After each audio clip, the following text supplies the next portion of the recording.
Ke Tribal Development Project Perso kabala pli ha gisnong mauteri merdon ha kaba kanabat kabala idon benta ban kentiu ya gisnong nong kendong lengba ki program baper.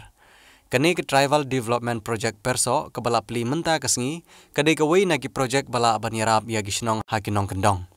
Kani ke TDF project kadai kawai na ki project kababaha hakum kini ki por jong ka pakhang snong ha kaba uwei pa uwei ula bantrei ha ki lengkha ki risai na ka benta ka jingdon kam jong u kapaman la kesngi. On pentrei ru hagi santli kisnong naga benta ki ars pangut kinong yo jing mentoy kine kisnong ki kentup ya kamerdon ka mauteri ka umksi ka maulaingut bat kana molong rem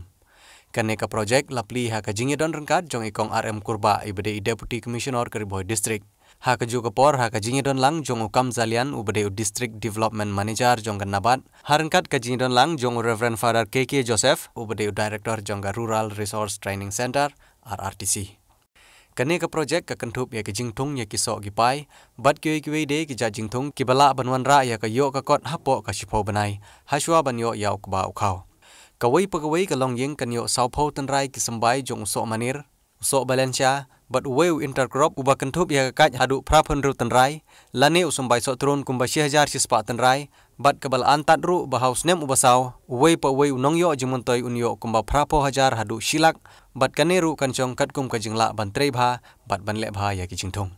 kanabat kadon jingkermen ba kane ka project onla ban pentrei lengba ka jingirap jong ki nongrap harangkat ka jingirap bat ka jingpen ilenti jong ka RRTC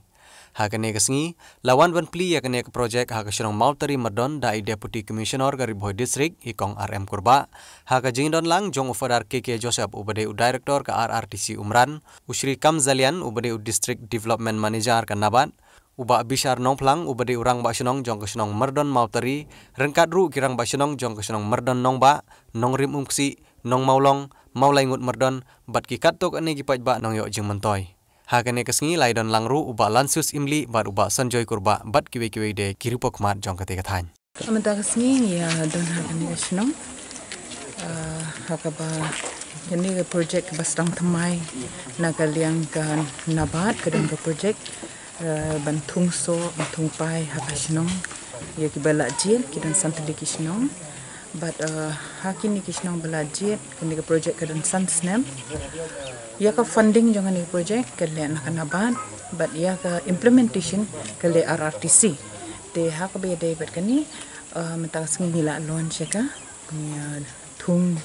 pidang syu I bangla de thung deng kum ka sample jong ka jingkit bok mah te ngi kermen ru ba nakan ni ka project ke la ajit kuma aspa tli ya hakisan shno but hang ni ken ya lam yakin hadu ban guide nadu ka leveling nadu ka clearing jungle clearance hadu ban ajing hikai kum no ban thung but eventually ndra poi ka por pa de ban khet yu so kum no ban le marketing te kini ki kwa ban hikai ki pa ba kum no ban long ki businessman mo ha ka liang karep namar ba baro ash ka tang pi ngi shuthong bat ngi de ha ki yo majule bat kani ni shem ha kani ka por kum ha kani ka COVID situation ka ba marketing is so important ka dot kam ban hikai ki nong shong snong ha ki nong kandong jong ba kin ngin ling ki ni ki nong rep sha ki yo te kini ka project kalong ka ba dan kam bat ka ba itna do kata-kata bat ni kermen bagi ni kisnong kin wan kin trei hok ya ka bat kin la ban man rai ka jingjam nang pa ni kila ban nakal yang kana ban replicate ya ka padahal ne ban carry ni project shagwi pada kita ka thai bat ka ba concern kalong ba kan wan ra ka jing kieu ka jing yo jing kot jong ki nong rap ha ni kisnong